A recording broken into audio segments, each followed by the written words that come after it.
In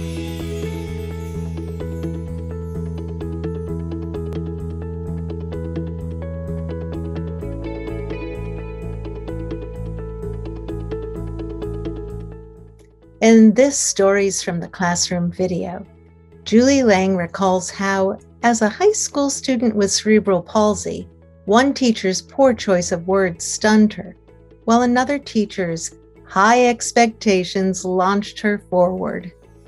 Both of these experiences helped her become the fearless teacher she is today. There was one teacher in particular who wasn't sensitive to me having cerebral palsy, and she wasn't super rude about it. She just wasn't aware. She said, "Julie, can I talk to you after class?" And I said, "Sure." And she very politely said to me, "Do you have any special instructions?" And I knew at that point, because I was a sophomore in high school. So I knew at that point what she was getting at. She was getting at, do you have an individualized education plan that I need to follow?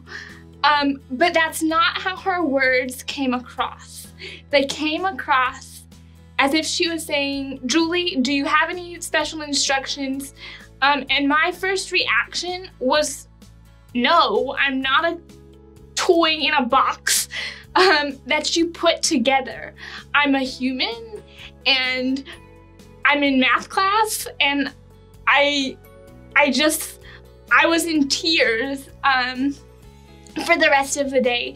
And I share that story because that was truly a teacher who was trying very, very hard to be sincere in her approach to having a diverse student.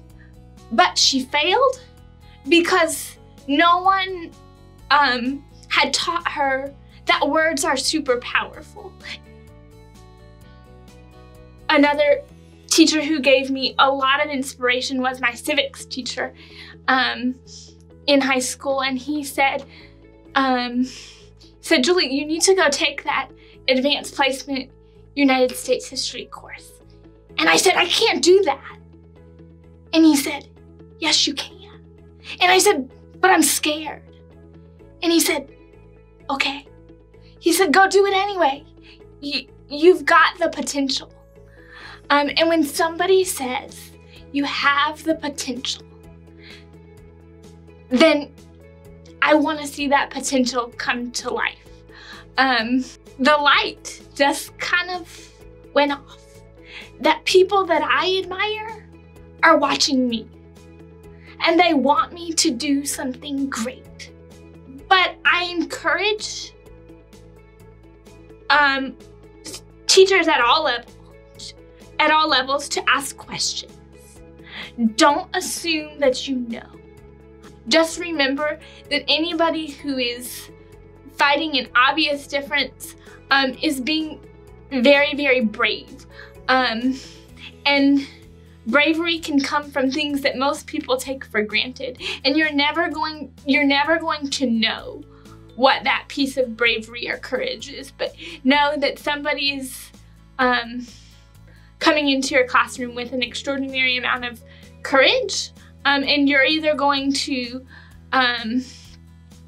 let that courage unfold, or you're going to, as the author of The Courage to Teach says, you're going to let that student be their fears. And that's never something that we want to happen.